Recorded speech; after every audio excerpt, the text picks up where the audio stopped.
un nouvel exercice de la base de données. Donc cette fois-ci, on va s'attaquer à l'exercice numéro 188. C'est un exercice qui parle d'une fonction de deux variables, donc définie sur R croix 0 pi à valeur dans R.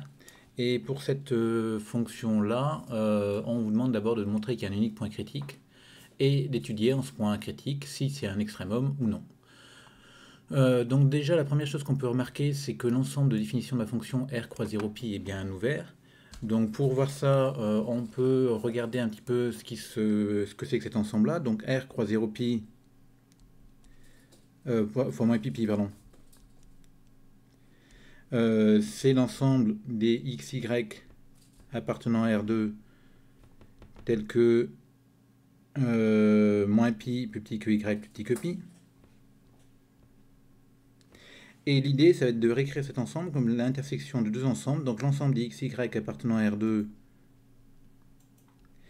tel que y plus pi est positif, intersecté avec l'ensemble des xy appartenant à R2 tel que pi moins y est positif. Donc vous voyez, cette première inéquation me donne celle-ci, et la deuxième inéquation ici me donne celle-là. L'intérêt étant que derrière, avec ça, on va pouvoir utiliser notre théorème qu'on avait vu dans l'espace vectoriel normé, qui nous dit que quand on a une fonction continue définie sur un espace vectoriel normé E à valeur dans R, l'ensemble des x tel que f de x est strictement positif est un ouvert. Et finalement, quand on regarde l'écriture qu'on a là, ma fonction qui a xy associe y plus pi est une fonction qui est continue parce qu'elle est polynomiale. Elle est à valeur dans R, et donc cet ensemble-là est un ouvert. De même pour la deuxième fonction, donc si on prend xy associe pi moins y, c'est toujours une fonction polynomiale, donc continue.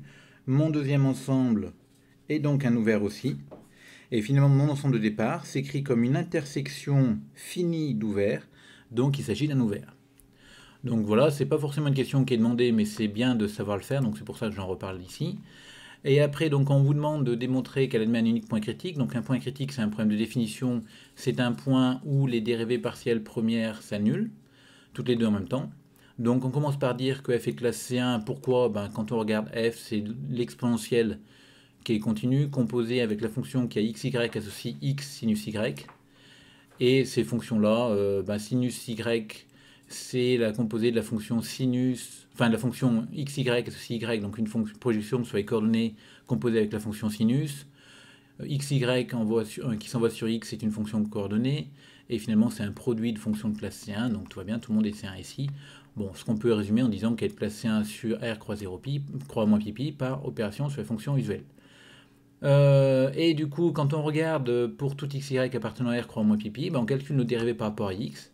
Donc quand on dérive par rapport à x, je vous rappelle qu'on suppose que y, on prend y comme étant une constante, et la seule variable étant x, donc on dérive. Pareil, quand on calcule df sur dy, on prend x constante, et on dérive. Et donc du coup, on a nos dérivées premières, qui sont ces deux valeurs-là.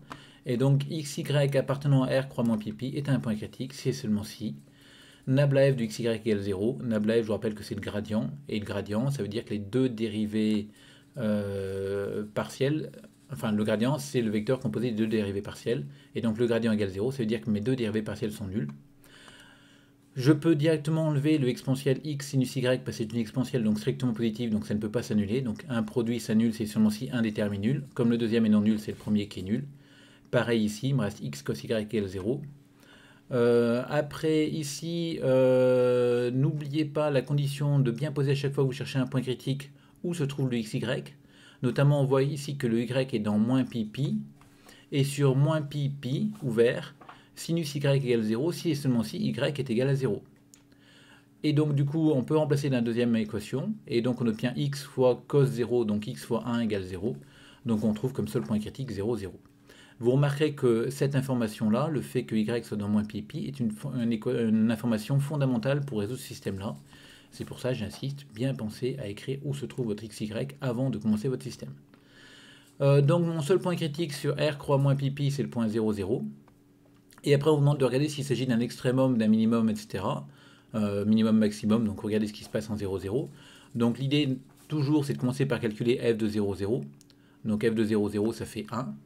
Et donc on veut regarder si localement autour du point 0, 0, f de xy est toujours plus grand que 1 ou toujours plus petit que 1.